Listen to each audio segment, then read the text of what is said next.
নমস্কার বন্ধুরা, তোমাদের সবাইকে স্বাগত জানাই জিকে পয়েন্ট 365 ইউটিউব চ্যানেলের আরও একটি নতুন ভিডিওতে। আজকে আমরা আলোচনা করব ডব্লিউবিপি কেপি কনস্টেবল এক্সামের জন্য গুরুত্বপূর্ণ আরও একটি জিকে মক টেস্ট সিরিজ নিয়ে। আমাদের চ্যানেলে প্রতিদিনই সন্ধ্যাবেলা ডব্লিউবিপি কেপি কনস্টেবল এক্সামের জন্য মক টেস্ট হচ্ছে, তোমরা সেই মক টেস্টে অংশগ্রহণ করো। প্রতিদিনই যে সমস্ত প্রশ্নগুলো আমরা নিয়ে আসছি, প্রত্যেকটি প্রশ্ন কিন্তু তোমাদের এক্সামের জন্য ভীষণভাবে গুরুত্বপূর্ণ। সেই কারণে একটু স্কিপ না করে প্রত্যেকটি ভিডিও তোমরা খুব মনোযোগ সহকারে দেখো এবং এর যে গুরুত্বপূর্ণ তথ্যগুলো থাকছে সেগুলো তোমরা চাইলে নোট ডাউন করে নিতে পারো। ভিডিও যদি ভালো লাগে তাহলে অবশ্যই ভিডিওটিকে একটি লাইক করো, সাথে আমাদের চ্যানেলটিকে কিন্তু সাবস্ক্রাইব করে পাশে থাকা বেল বাটনটা অবশ্যই কিন্তু ক্লিক করে রেখো, যাতে সবার প্রথমে আমাদের ভিডিও নোটিফিকেশন তোমাদের কাছে পৌঁছে যায়। আর ভিডিও ভালো লাগলে অবশ্যই তোমার বন্ধুদের সাথে শেয়ার করো আর আমাদের কমেন্টে জানাও ভিডিও তোমাদের কেমন লাগলো। তাহলে চলো আজকের ভিডিওটা শুরু করা যাক। প্রথম প্রশ্ন, অলিম্পিক পতাকার হলুদ বর্ণের বৃত্তাকার রিং কোন মহাদেশকে সূচিত করে? চারটি অপশন, ইউরোপ, অস্ট্রেলিয়া, আফ্রিকা না এশিয়া। ইম্পর্টেন্ট একটা প্রশ্ন এটা তোমাদের জন্য। সঠিক উত্তর হয়ে যাবে অপশন ডি, এশিয়া মহাদেশকে সূচিত করে। নীল রং ইউরোপ মহাদেশকে সূচিত করে, কালো রং আফ্রিকা মহাদেশকে, লাল রং আমেরিকা মহাদেশকে, আর সবুজ রং অস্ট্রেলিয়া মহাদেশের প্রতীক। পরের প্রশ্ন দেখি, উত্তল দর্পণ কোথায় ব্যবহার করা হয়? চারটি অপশন রয়েছে, দেখো কোনটি সঠিক উত্তর তোমরা আমাদের কমেন্টে জানানোর চেষ্টা করো।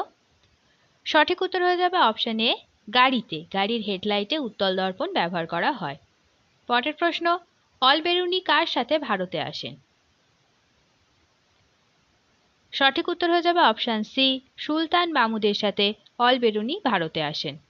পরের প্রশ্ন, জলসাঘর ছবিটির পরিচালক কে ছিলেন? সঠিক উত্তর হয়ে যাবে অপশন বি, সত্যজিৎ রায়। পরের প্রশ্ন দেখি, কংগ্রেসের কোন অধিবেশনে গান্ধীজি মনোনীত প্রার্থীকে সুভাষচন্দ্র বসু পরাস্ত করেন? ইম্পর্টেন্ট একটা প্রশ্ন এটা তোমাদের জন্য বন্ধুরা, তোমরা সঠিক উত্তরটা আমাদের কমেন্টে জানানোর চেষ্টা করো।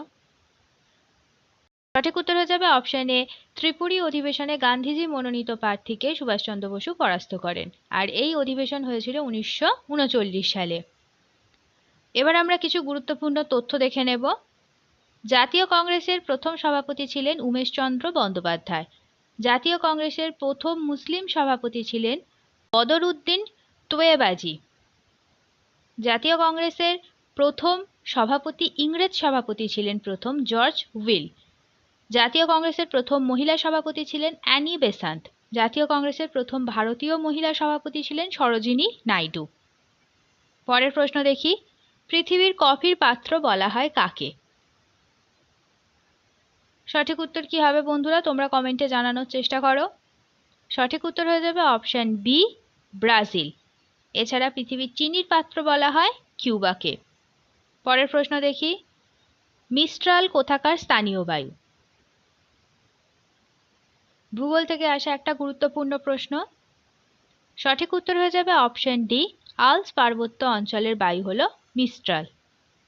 এবার আমরা কয়েকটি গুরুত্বপূর্ণ স্থানীয় বায়ু সম্পর্কিত তথ্য দেখে নেব। লু হলো উত্তর পশ্চিম ভারতের, লু বায়ু হলো উত্তর পশ্চিম ভারতের স্থানীয় বায়ু। চিনুক হচ্ছে রকি পার্বত্য অঞ্চলের স্থানীয় বায়ু। কালবৈশাখী হলো পূর্ব ভারতের স্থানীয় বায়ু। পাম্পেরো হলো আন্দিজ পার্বত্য অঞ্চলের স্থানীয় বায়ু। ফন হলো রাইন নদী উপত্যকার স্থানীয় বায়ু। পরবর্তী প্রশ্ন, অলিন্দ যুদ্ধ কত সালে হয়েছিল? অলিন্দ যুদ্ধ অর্থাৎ রাইটার্স বিল্ডিং আক্রমণ, এই যুদ্ধ হয়েছিল কত সালে তোমাদের বলতে হবে।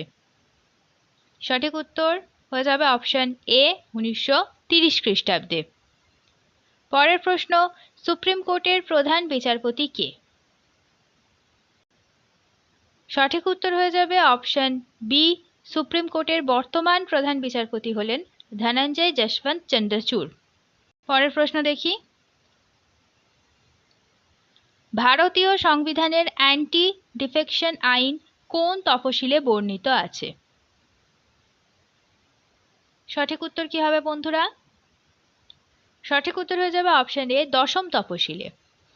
পরের প্রশ্ন, কনৌজের যুদ্ধে পরাজিত হয়ে হুমায়ুন কোথায় পালিয়ে যান? সঠিক উত্তর হয়ে যাবে এটির অপশন ডি, পারস্যে পালিয়ে যান। পরবর্তী প্রশ্ন, পৃথিবীর উচ্চতম জলপ্রপাতের নাম কি? ভূগোল থেকে আসা আরও একটি গুরুত্বপূর্ণ প্রশ্ন এটি তোমাদের জন্য বন্ধুরা।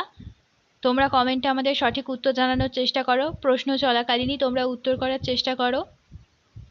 সঠিক উত্তর হয়ে যাবে অপশন এ, এঞ্জেল জলপ্রপাত। এটি ভেনেজুয়েলাতে অবস্থিত। আর এই যে রয়েছে অপশন সি, কুঞ্চিকল জলপ্রপাত, এটি হলো ভারতের উচ্চতম জলপ্রপাত। পরবর্তী প্রশ্ন, বিশ্ব যক্ষ্মা দিবস কবে পালিত হয়? উত্তর হবে অপশন এ, 24শে মার্চ। পরের প্রশ্ন, কোন রোগ রক্ত দ্বারা সংক্রমিত হয়? চারটি অপশনের মধ্যে সঠিক উত্তর হয়ে যাবে অপশন সি, এইডস রোগ রক্ত দ্বারা সংক্রমিত হয়। পরের প্রশ্ন দেখি, হলুদ বিপ্লব কিসের সাথে সম্পর্কিত? সঠিক উত্তর হয়ে যাবে অপশন এ, তেল বীজ উৎপাদনের সাথে হলুদ বিপ্লব সম্পর্কিত। এবার আমরা কিছু বিপ্লব সম্পর্কিত গুরুত্বপূর্ণ তথ্য দেখে নিই। তোমরা অবশ্যই এই তথ্যগুলোকে খাতাতে নোট ডাউন করে তৈরি করবে, একটু কিন্তু স্কিপ করে চলে যাবে না তথ্যগুলো।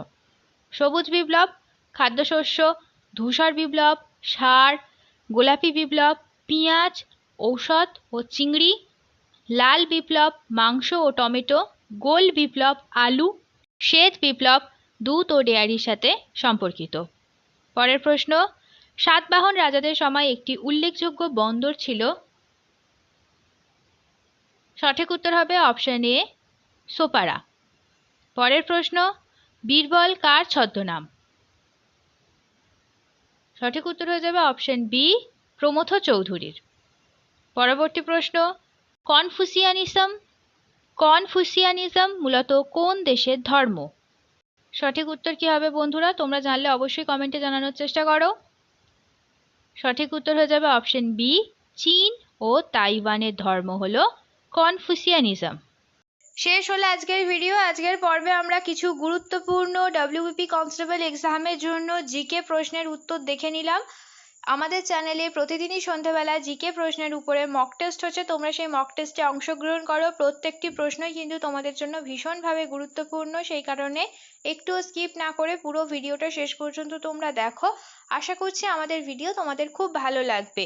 ভিডিও যদি ভালো লাগে তাহলে অবশ্যই একটি লাইক করো, সাথে তোমার বন্ধুদের সাথে শেয়ার করো, আর আমাদের চ্যানেলটাকে সাথে সাথে সাবস্ক্রাইব করে রাখো এই রকম গুরুত্বপূর্ণ ভিডিও পাওয়ার জন্য। তার সাথে সাবস্ক্রাইব করার সাথে কিন্তু অবশ্যই বেল বাটনটা ক্লিক করে রাখো, যাতে এই রকম গুরুত্বপূর্ণ ভিডিও নোটিফিকেশন তোমাদের কাছে সবার আগে পৌঁছে যায়। তাহলে চলো, তোমাদের সাথে দেখা হচ্ছে পরের ভিডিওতে। ততদিন তোমরা আরও এই ধরনের গুরুত্বপূর্ণ ভিডিও আমাদের চ্যানেলে যেগুলি আছে, প্লেলিস্ট করা আছে, সেখান থেকে দেখতে থাকো। আমাদের ভিডিওকে এইভাবে ভালোবাসা দিতে থাকো। ধন্যবাদ।